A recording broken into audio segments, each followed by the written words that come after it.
Welcome back. Now, Japan, it took a big hit a month ago when Masawa passed away, and really, that lineage of wrestling, fortunately, can be found, on the internet or, with tape traders and stuff.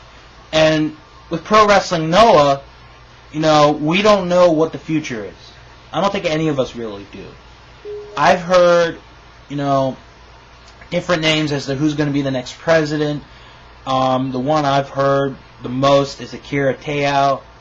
And if it is him, I don't know much about him, but he has been in this business for a while, and I think he knows how to lead a promotion. The talent-wise, it's still there. It's not as good as it was 2 years ago or a year ago, but, it's still there.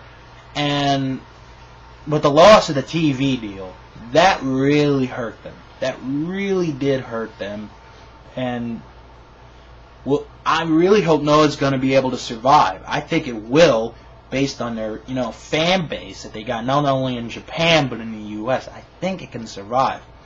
Now, another one that is doing really good is All Japan Pro Wrestling. It just seems like since the end of '07, they've just been getting better and better and better and better.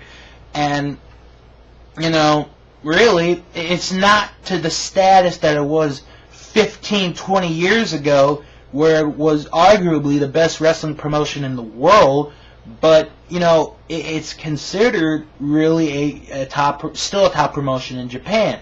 And, with, Muto leading the way, and they have young talent.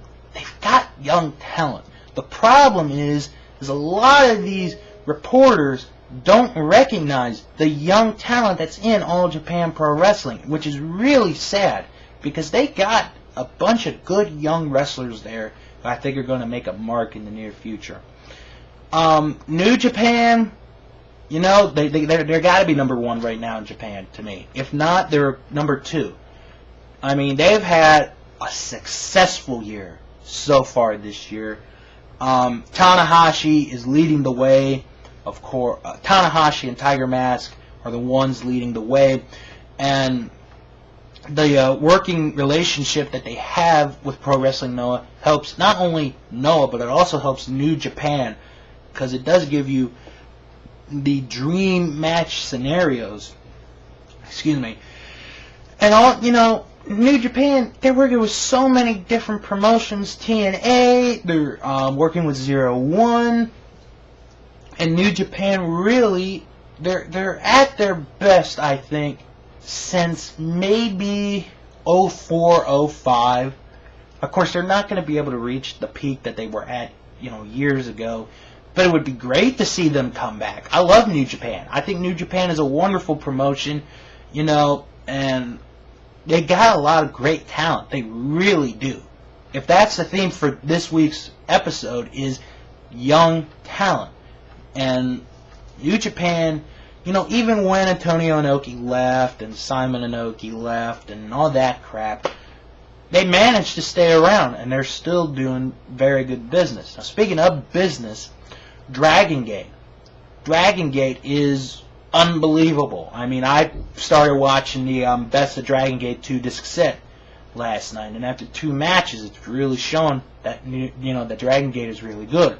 And now that they're starting a U.S. promotion with their first show in about 2 weeks, this is a big deal here in the U.S., I think, because here you got some of the best wrestlers in the world from Dragon Gate coming to the U.S., not all the time, but on an every other month basis, depending on the wrestlers. And with Dragon Gate USA, it's every other month. There really aren't, I don't think there are going to be many storylines. You're just going to see very good wrestling, and that's what Dragon Gate is, along with some comedy in there. And, of course, they got a working relationship now with Chikara, and, Chikara, they got some good talent there, so, you could probably see some exchanges in between, back and forth between Chikara and Dragon Gate in the near future. It really wouldn't surprise me. Gotta take one more break. When I return, I'm gonna talk about the NWA, and I'll tell you what I got in store next week.